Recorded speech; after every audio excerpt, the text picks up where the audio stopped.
Azikiwe and Ojukwu, Nnamdi Kanu and Peter Obi. Beginning from the independence of Nigeria and right into the turbulent 3 years of Biafran short-lived independence, Nnamdi Azikiwe had always wanted to become the major political figure, leader, in Biafra, and for the Eastern government at large, but Ojukwu's leadership qualities and his military competence, needed during the prosecution of the Civil War, frustrated as well as denied Azikiwe the golden opportunity to install himself as he had wanted. Instead of Azikiwe to stand side by side with the Ojukwu-led Biafran government, despite his international exposure, reach, and popularity, he chose to withdraw his support and services to the new nation, Biafra. His homeland he abandoned for the filthy emotional outbursts of political superiority over Ojukwu.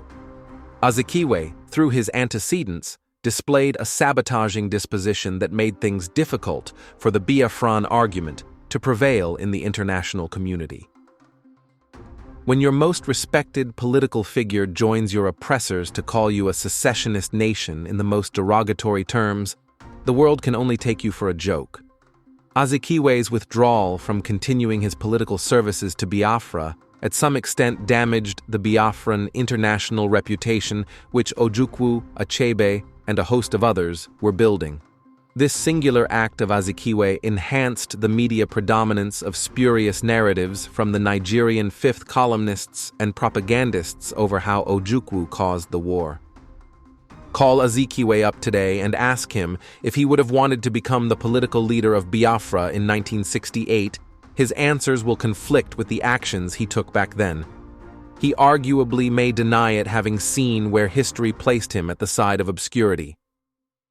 Despite these acts of voluntary unpatriotism to Biafra, Azikiwe's political ambitions in Nigeria withered away in the claws of successive military coups and regimes that bedeviled Nigeria right after the war. Historically, brought Azikiwe's political relevance to a halt, both in Eastern region and throughout the Nigerian political environment. They say history always have a way of repeating itself. 54 years after, same Azikiwe's line of interest and politicking is what Peter Obi and the breed of political personalities in Eastern region are following. Azikiwe withdrew his support for Biafra at the peak of a genocidal war against his people. Obi, on the other side, stated that Biafra died 54 years ago, at the peak of Igbo marginalization in Nigeria, for his political ambition masked in the guise of one Nigeria. Just as the saying goes, how many times would ugly things happen to one before realizing the need to change cause? When would Igbo political elites realize that their ambitions in Nigeria whatsoever cannot be of a collective benefit to their people and land?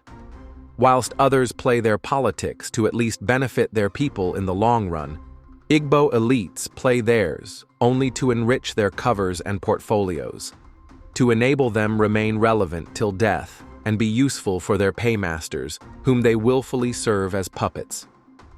While still in Nigeria, Azikiwe saw Ojukwu as a rival to his political predominance in the government of the Eastern region, till even in Biafra, same way Obi and the Eastern region governors and political elites sees Nnamdi Kanu as a usurper who rose from the ashes to dethrone them by attempting to dismantle their empire, Nigeria.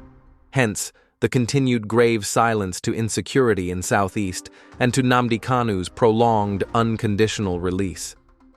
Alas, the question is, who will prevail at the end? Nnamdi Kanu and Biafra, or Obi's One Nigeria. Until the end of time, history is taking notes. Ogwuike Kelechi Chukwueze, Historian and Public Affairs Analyst 2025.